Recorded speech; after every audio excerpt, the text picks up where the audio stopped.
দীপেন বাবু হাট থেকে 480 টাকায় 6টি গামছা কিনেছেন।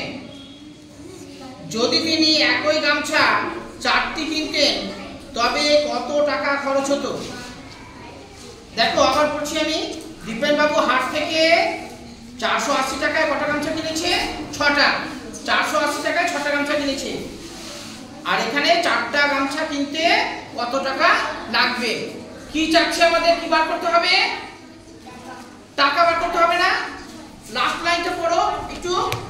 তবে কত খরচ হতো, অর্থাৎ কত টাকা খরচ হতো। টাকা চাচ্ছে না, অর্থাৎ টাকাটাকে আমরা কোন দিকে রাখবো? ডান দিকে। টাকাটাকে আমরা কোন দিকে রাখবো? ডান দিকে। তাহলে কটা কিনেছে? 480 টাকায় কটা গামছা কিনেছিল? 6টা গামছা। আমরা ঘুরিয়ে লিখবো। আমরা ঘুরিয়ে লিখবো কিভাবে? ঘুরিয়ে লিখবো 6টা গামছা কিনতে লাগে 480 টাকা। 6টি গামছা কিনতে লাগে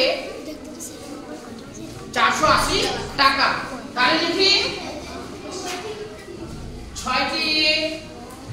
এ বাবা চুপটা থাকবে না, ঠিক আছে? যেখানে অসুবিধা মনে হবে বলবে দাঁড়িয়ে, আমি আবার বোঝাবো। এখানে টাকা বার করতে বলেছিল না? বলেছে, বলে আমরা টাকাটাকে আমরা কি করলাম?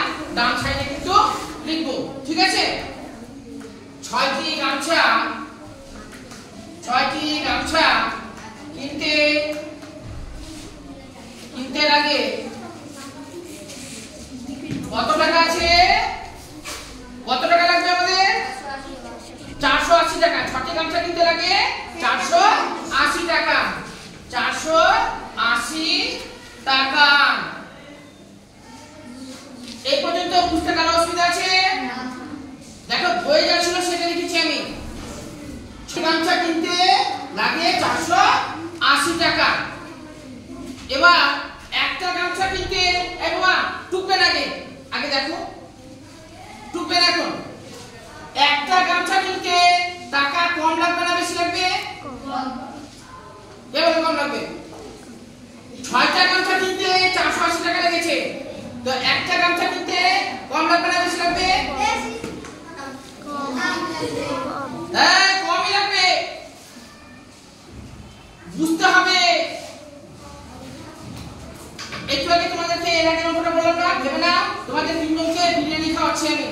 বিরিয়ানি খাওয়াবেন না? এই দাঁড়া, তোমাদের তিনজনকে খাওয়াচ্ছি বাবা বিরিয়ানি। তিনজনকে। এই দাঁড়াও, এই কথা বলবে না তো, পরে খাওয়াবো। তিনজনকে খাওয়াচ্ছি, 300 টাকা খরচ হচ্ছে। তিনজনকে বিরিয়ানি খাওয়াচ্ছি, 300 টাকা খরচ হচ্ছে। ওকে খাওয়াবো একজনকে। কম টাকা লাগবে না বেশি টাকা লাগবে? কম টাকা লাগবে। কম টাকা লাগবে তো? তাহলে 6টি গামছা কিনতে আমার 480 টাকা লেগেছে। একটা গামছা কিনতে আমাদের কম লাগবে না বেশি লাগবে? কম লাগবে। বোঝা গেল? 6টি গামছা কিনতে আমাদের 480 টাকা লেগেছে, আর একটা গামছা কিনতে আমাদের কম টাকা লাগবে। কম হতে গেলে কি করবো আমরা? না, কম হতে গেলে আমরা কি করবো? ভাগ করবো। কম হতে গেলে আমরা কি করবো? ভাগ। তাহলে একটি গামছা কিনতে টাকা কম লাগবে না বেশি লাগবে? কম। কম হতে গেলে ভাগ। 480 ভাগ 6। 6 দিয়ে আমরা ভাগ করব টাকা। এবার 4টা গামছা কিনবো। 4টা গামছা। দেখো একটা গামছা কিনতে আমাদের টাকা কম লেগেছে না বেশি লেগেছে? কম লেগেছে। এই বাবা দেখো এদিকে নজর দাও। 4টা গামছা কিনতে আমাদের টাকা কম লেগেছে না বেশি লেগেছে? এই তোমরা বেশি লেগেছে। কম লেগেছে। একটা গামছা কিনতে কম লেগেছে। এবার 4টা গামছা যদি কিনি আমরা, কম লাগবে না বেশি লাগবে? বেশি। একটা গামছা কিনতে আমাদের কম টাকা লেগেছে, 4টা গামছা কিনতে আমাদের বেশি টাকা লাগবে। তাহলে লিখি এবার 4টি গামছা কিনতে টাকা বেশি লাগবে। বেশি হতে গেলে আমরা কি করব? গুণ। বেশি হতে গেলে আমরা কি করব? গুণ। 480 গুণ এই যে 4 ছিল, এই 4টাকে এখানে বসাবো। 4 ভাগ 6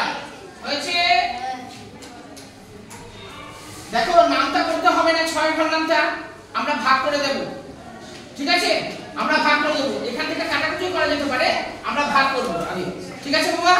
480 কে 6 দিয়ে আমরা ভাগ করে দিই। 480 ভাগ 6। বাবা দুটো ঘর নেব না, একটা ঘর তো যাবে না, দুটো ঘর নেব আমরা। তাহলে কত হবে? 8। 6 8 48। 6 8 48। কিছুতে বেরোবে না, এই শূন্য নামবে, শূন্য কি করে চলে যাবে সরাসরি উপরে। বোঝা গেল? এই এখানে তাহলে কত বেরোলো আমাদের? 80। 6 দিয়ে কাটলাম, কত বেরোবে? 80। এবার কি করব? উপরে গুণ হবে, 4 এর সঙ্গে এটা তো কাটা যাবে না। 4 80 সঙ্গে 4 এর আমরা কি করব? গুণ করব। এখানে করি 80 গুণ 4। 4 এর সাথে 0 গুণ করলে 0। 4 8 32। তাহলে 320 টাকা। বোঝা গেল? এবার আমরা উত্তর লিখব। যেহেতু প্রশ্নের অঙ্ক এই গুছিয়ে লিখবো না, বইয়ে যেটা আছে সেরকম লিখবো। ঠিক আছে, তবে কত টাকা খরচ হতো? এভাবে লিখি, 4টা গামছা নিতে খরচ হতো। উত্তর 4টি গামছা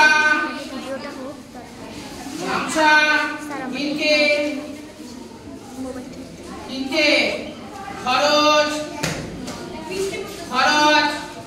হতো। খরচ হতো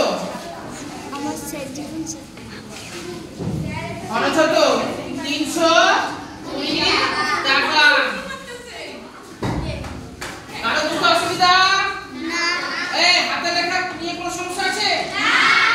এই কগুলো কি বোঝা যাচ্ছে? কারো যদি টাকা তো